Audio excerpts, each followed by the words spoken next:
Hay reyes que conquistaron imperios, reyes que nunca perdieron una batalla, reyes que gobernaron con puño de hierro y fueron temidos por millones. David no fue ninguno de ellos. Fue un hombre que cometió errores graves, un rey que tomó decisiones que destruyeron vidas, un padre que falló cuando más lo necesitaban sus hijos.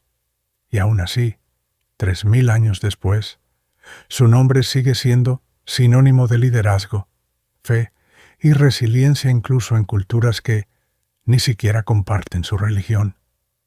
La verdadera pregunta no es cómo llegó al trono. La verdadera pregunta es cómo alguien que cayó tan profundamente siguió siendo recordado como grande. ¿Y por qué su historia sigue teniendo más relevancia que la de muchos hombres que nunca cometieron un error visible? Eso es exactamente lo que vamos a descubrir. Para entender a David, primero hay que entender el mundo que heredó. Israel, en el siglo X a.C., no era una nación unificada. Era una colección de 12 tribus divididas sin una autoridad central sólida, amenazadas constantemente por enemigos externos y conflictos internos. Era un pueblo fragmentado que llevaba generaciones buscando dirección. Saúl, el primer rey, fue elegido para resolver ese problema, y fracasó, no porque careciera de poder, sino porque carecía de dominio sobre sí mismo. Tomaba decisiones desde el miedo, la inseguridad y la necesidad constante de aprobación. Al final, terminó siendo derrotado por las mismas debilidades que intentaba ocultar. David apareció después de ese fracaso, y lo que construyó fue extraordinario. Unificó las tribus, estableció Jerusalén como capital, creó una estructura política capaz de sostener un reino que antes parecía imposible. Pero nada de eso fue casualidad. Fue el resultado de un tipo de liderazgo que Saúl nunca logró desarrollar. Porque quien no puede gobernarse a sí mismo, difícilmente puede gobernar a otros. Y ese contraste es una de las lecciones más importantes de esta historia. David no nació en el poder. Era el menor de 8 hermanos, pastor de ovejas en Belén, tan invisible que cuando el profeta Samuel llegó para ungir al futuro rey, su propia familia ni siquiera pensó en llamarlo. Pero aquellos años en el campo no fueron una pérdida de tiempo. Fueron su entrenamiento. Aprendió a observar, a decidir bajo presión y a enfrentar peligros reales sin depender de nadie. Mientras tanto, Saúl llegó al trono respaldado por la apariencia. Era alto, imponente y exactamente lo que el pueblo esperaba de un rey. Y esa fue su debilidad. Su identidad dependía demasiado de la opinión de los demás. Vivía mirando hacia afuera. David aprendió a mirar hacia adentro. Y esa diferencia terminó cambiando la historia. Los líderes más sólidos rara vez son aquellos que nunca enfrentaron dificultades. Suelen ser aquellos que las conocieron tan profundamente que jamás olvidaron lo que cuestan.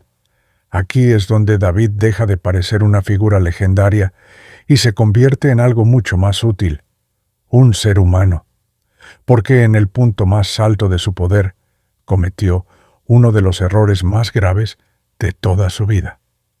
Deseó a una mujer casada, y cuando ella quedó embarazada, organizó las circunstancias para que su esposo muriera en combate. Fue un abuso de poder y una demostración brutal de lo que ocurre cuando una persona deja de rendir cuentas, pero lo que sucedió después es igual de importante. Cuando el profeta Natán lo confrontó, David no buscó excusas, no culpó a otros, no negó los hechos, se quebró. El Salmo 51, atribuido a ese momento, sigue siendo uno de los textos de arrepentimiento más sinceros y profundos de la literatura antigua. Y esa es una de las razones por las que David sigue siendo relevante hoy. No porque fuera perfecto, sino porque tuvo el valor de enfrentar la verdad sobre sí mismo. Existe otro episodio menos conocido que revela una dimensión diferente de su carácter, la rebelión de su hijo Absalón. Durante años, Absalón fue ganando la simpatía del pueblo en silencio, escuchaba sus quejas, alimentaba su descontento, construía lealtades lejos de la vista del rey, y cuando finalmente lanzó su golpe, gran parte de Israel estaba de su lado. David tuvo que tomar una decisión. Podía quedarse y convertir Jerusalén en un campo de batalla, o podía retirarse para proteger aquello que había construido. Eligió retirarse, no por cobardía, por responsabilidad, porque entendió que algunas victorias cuestan demasiado y que no todo merece ser defendido al precio de una guerra civil. Los estoicos hablaban de distinguir entre lo que podemos controlar y lo que no. David entendió esa diferencia, reconoció lo que había perdido, comprendió lo que todavía podía recuperar y decidió pagar únicamente el precio que estaba dispuesto a asumir. Vivimos en una cultura que suele confundir vulnerabilidad con debilidad. David demuestra lo contrario. Puedes retroceder sin rendirte. Puedes perder una batalla sin perder la guerra. Y puedes seguir siendo líder incluso cuando ya no tienes el control absoluto de las circunstancias. 3000 años después, David sigue siendo estudiado.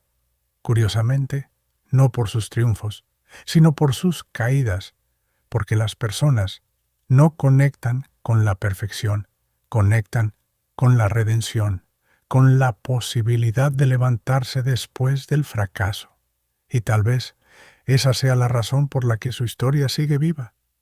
No nos habla de un rey inalcanzable, nos habla de nosotros, de nuestras contradicciones, de nuestros errores, de nuestras segundas oportunidades. Así que te dejo una pregunta. ¿Cuántas veces has permitido que tu pasado defina tu futuro? ¿Cuántas veces te has convencido de que ya fallaste demasiado, que ya es tarde o que ya no vale la pena intentarlo? David perdió un hijo, perdió su trono, perdió la confianza de muchas personas y aún así no permitió que sus caídas escribieran el final de su historia. Quizás la lección más importante sea esta: tu historia no termina donde fallaste. Muchas veces es exactamente ahí donde comienza. Si este mensaje te hizo reflexionar, escribe en los comentarios: todavía puedo levantarme. Y si conoces a alguien que necesita escuchar esto hoy, comparte este video. Suscríbete a Biblia Construida para seguir descubriendo las historias bíblicas que continúan transformando vidas miles de años después. Porque aquí no buscamos solamente información, buscamos transformación.